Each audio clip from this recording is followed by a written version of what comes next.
नमस्कार आप सभी को 12वें सप्ताह के टारगेट में स्वागत है आप सभी का। 12वें सप्ताह में हम पहुंच चुके हैं और जैसा कि पूर्व में मैंने आपको अवगत कराया था रात्रि 11 बजे के सेशन में कि आगे से हमारा प्रयास रहेगा कि अगले 2 सप्ताह हम संपूर्ण रिवीजन कर सकें जितना अभी हमने पढ़ा है। विशेष रूप से जब हम बात कर रहे हैं कि जितना अभी हमने पढ़ा है तो यहाँ पे संदर्भ है प्रारंभिक परीक्षा की दृष्टि से जितना हमने पढ़ा है उसके रिवीजन की यहाँ पर हम बात कर रहे हैं। तो अभी तक प्रारंभिक परीक्षा के संदर्भ में जितना भी हमने कंप्लीट किया है उसका अब हम यहाँ पे रिवाइज करेंगे जिससे हमारी चीज़ें और बेहतर हो जाएं। और प्रयास है कि इसी महीने में ही हमारा ये रिवीजन कम से कम जितना अभी तक प्रीलिम्स वाले जो भी सब्जेक्ट अभी तक हमने टच किए हैं उसका इसी सप्ताह रिवाइज हो जाए। अब रिवीजन कैसे करना है? रिवीजन के दौरान आपको ध्यान रखना है कि जैसे पहले आपने समग्रता से पढ़ा था उस तर्ज पे तो पढ़ना नहीं है, क्योंकि ऐसा तो है नहीं, फिर आपको समय ज़्यादा लगेगा। क्योंकि यहाँ पे प्रीलिम्स ओरिएंटेड हम पढ़ रहे हैं, मतलब आपने जब पहली बार अध्ययन किया होगा तो कुछ चीज़ों को आपने हाईलाइट किया होगा, कुछ आपने प्रॉपर नोट्स बनाए होंगे, तो उसी आधार पर आपको लेकर के चलना है। मतलब ये जो रिवीजन होगा ये प्रीलिम्स ओरिएंटेड होगा। यहाँ पे फैक्ट को हमें कैच करना है और उसको नोट्स में भी जगह देनी है और अपने मस्तिष्क में भी जगह देनी है। और आप जानकर आश्चर्यचकित हो जाएंगे कि 12वें सप्ताह में यदि हम बात करें तो इसी 12वें सप्ताह में हमने जितना भी इतिहास पढ़ा है, इतिहास में जब हम बात करते हैं तो फोकस हमारा है आधुनिक भारत के इतिहास पे। आधुनिक भारत के इतिहास का संपूर्ण रिवीजन यहाँ पे आपका हो जा रहा है और प्राचीन भारत भी कंप्लीट हो जा रहा है। तो एक सप्ताह में हम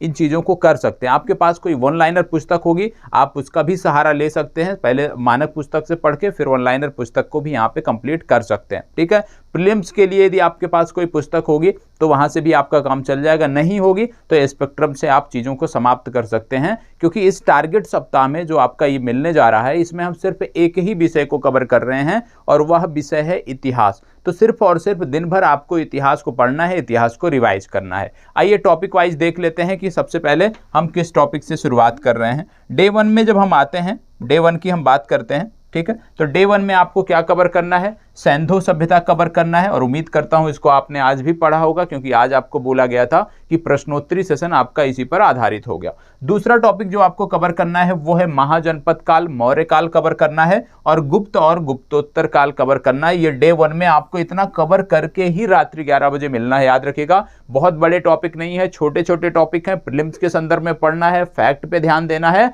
और आप कर सकते हो। क्या क्या? सैंधो सभ्यता, महाजनपद काल, मौर्य काल, गुप्त एवं गुप्तोत्तर काल, इतना आपको कवर करना है डे 1 में। ये डे 1 का आपका टारगेट है। प्रीलिम्स के आधार पे कवर करना है, फैक्ट कवर करना है, डिटेल्ड में नहीं जाना है। डे 2 की जब हम बात करते हैं तो डे 2 में क्या कवर करना है? आप जा गए हैं, अब यहाँ पे पहुंच गए हैं आधुनिक भारत के इतिहास में और यहाँ पे सबसे पहले यूरोपीय कंपनियों का भारत आगमन, दूसरा टॉपिक ब्रिटिश कालीन प्रमुख अधिनियम और तीसरा टॉपिक ब्रिटिश कंपनी का भारत विजय। ये 3 टॉपिक आपको कवर करने हैं डे 2 में। और डे 2 के ये तीनों टॉपिक जो संबंधित हैं ये आधुनिक भारत के इतिहास से संबंधित हैं। यूरोपीय कंपनियों का भारत आगमन, ब्रिटिश कालीन प्रमुख अधिनियम और ब्रिटिश कंपनी का भारत विजय, ये 3 टॉपिक डे 2 में कवर करने हैं। और उम्मीद करता हूं क्योंकि एक ही विषय यहाँ पे आपको कवर करना है तो आप इसको 100% कवर कर पाएंगे। इसके बाद हम पहुंचते हैं डे 3 में।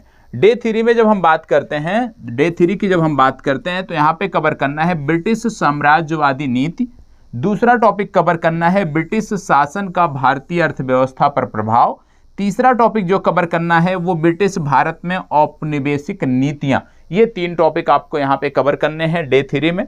डे 3 के बाद हम जाते हैं डे 4 में और जब डे 4 की हम बात करते हैं तो डे 4 में सबसे पहले ब्रिटिश शासन के प्रति भारतीयों की प्रतिक्रिया, सामाजिक धार्मिक सुधार आंदोलन, कांग्रेस की स्थापना, ये 3 टॉपिक आपको डे 4 में कवर करने हैं। और इसके बाद डे 5 में आप आएंगे और डे 5 में आपको क्या कवर करना है? डे 5 के जो टॉपिक है महत्वपूर्ण है, क्या है?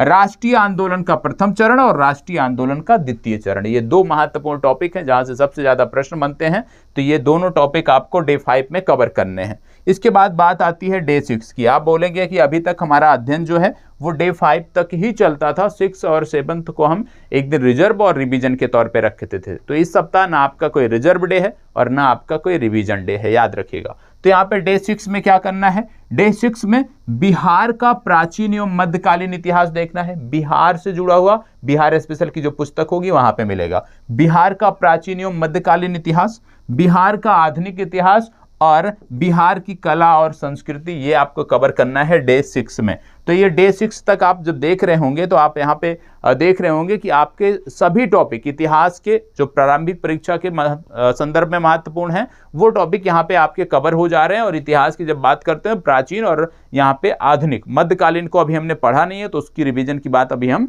नहीं करेंगे। इसके बाद आपको बचा है आपके पास डे 7। डे 7 में क्या करना है, ये डे 7 का जो दिन है ये आपके लिए महत्वपूर्ण है इस सप्ताह। क्यों महत्वपूर्ण है, क्योंकि डे 7 में आपको क्या करना है, मैंने आपको अनिवार्य रूप से बोला था कि आपके पास पूर्वालोकन की पुस्तक होनी चाहिए, ठीक है।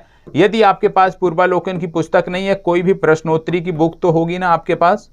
आपको क्या करना है कि डे 6 तक आपने क्या किया है, आधुनिक भारत के इतिहास को समग्रता से समाप्त किया है और प्राचीन भारत के इतिहास को समाप्त किया है। तो आधुनिक भारत के इतिहास के सभी टॉपिक जो प्रीलिम्स में पूछे गए हैं उस पूर्वालोकन की पुस्तक से, उसको आपको समाप्त करना है। कब, डे 7 में समाप्त करना है। मतलब वो जो पूर्वालोकन की पुस्तक है इतिहास की, मध्यकालीन छोड़ के बाकी पूरा का पूरा आपको समाप्त करना है डे 7 में, प्रश्नोत्तरी समाप्त करना। इससे क्या होगा कि क्योंकि अब हम दूसरी बार हम संबंधित टॉपिक को 2 बार समाप्त कर चुके हैं, ऐसे में भले ही हम प्रतिदिन 100 प्रश्न देख रहे हैं, वो अलग है, पैटर्न है हमारा, लेकिन जरूरी है कि यदि हमने सप्ताह भर रिवाइज किया है दोबारा तो प्रश्नों को भी एक बार देख लें। इससे हमें पता चल जाएगा कि कितना आउटपुट हमारी इन कक्षाओं से निकल कर आ रहा है, ठीक है। तो 7वें दिन आप पूरा पूर्वालोकन पुस्तक मध्यकालीन छोड़ के प्राचीन और आधुनिक को रिवाइज करेंगे, तब जाके आपका ये दिन समाप्त होगा और हम मिलेंगे जब